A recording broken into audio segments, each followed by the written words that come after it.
Morning to all. तर आजचा आपला मोटिवेशनल थॉट आहे तो की शुद्ध मराठीमध्ये घेतलेला आहे. कधी गर्व करू नका, गर्वाचे घर नेहमी खाली असते.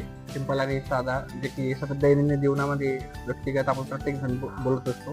त्याचं जिवंत म्हणजे जे जर इतिहासावर प्रकाश टाकला आणि जर आपण त्यामध्ये बघितलं तर स्वराज्यावर चाल करून आलेला जो बिजापूरचा जो सरदार होता अफजल खान, तर तो फुल मोठ्या स्ट्रेंथने आणि खूप मोठ्या फोर्सने तो स्वराज्यावर चाल करून आलेला होता, जो की शारीरिकदृष्ट्या खूप सक्षम होता.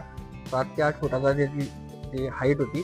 आणि की आता हा जो जे छत्रपती शिवाजी महाराज त्यांची आपली एवढी स्ट्रेंथ आहे की आपण याला एकदम चुटकीमध्ये नष्ट करू शकतो, बरोबर, अशी त्याची सोच होती. पण त्याचा तो गर्व होता. आणि शिवाजी महाराजांना माहीत होतं या आधीपासून की अफजल खानामध्ये सगळ्यात मोठी जी कमजोरी आहे त्याची, ती जी आहे त्याचा गर्व आहे, त्याने आपण नष्ट करू शकतो. त्याच्या जर आपण डायरेक्ट समोर गेलो तर आपण तिथं आपला टिकाव लागणार नाही आहे. त्यामुळे शिवाजी महाराजांनी त्याची जी स्ट्रेंथ होती त्यालाच विकनेसमध्ये कन्वर्ट केलं. जेव्हा त्यांचे वकील त्यांना बोलवण्यासाठी जात होते की बाबा तुम्हाला प्रतापगडाच्या पायथ्याशी बोलवलंय, तेव्हा त्याला टाळाटाळ केली गेली खूप मोठी.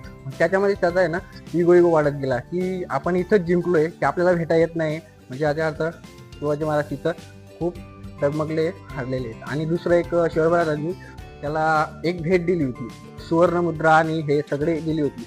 आणि त्याचा जो शामियाना होता ना, त्याच्यामध्ये सहजसाठी दिली होती. त्यामुळे त्याचा इगो एवढा वाढत गेला, खूप वाढत गेला.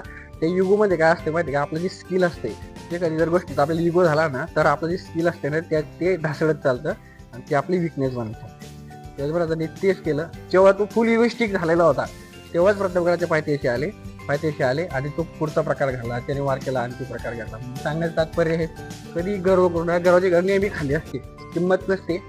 चाणक्याने सांगते, पहिली एक जी आपली स्ट्रेंथ आहे ते कधीच कोणाला सांगायची नाही, आणि दुसरा विकनेस ही पण कधीच कोणाला सांगायची नाही. एकदम आपलं जे डेली रुटीनमध्ये काम करत राहायचं, डे आणि आयुष्यात ऑफिशियल अनऑफिशियल सर्व ठिकाणी 2 गोष्टी कधीच कोणाला सांगायची नाही. एक स्ट्रेंथ, दुसरी विकनेस. त्याच्यावरती भविष्यामध्ये कधी पण घातपात होऊ शकतो.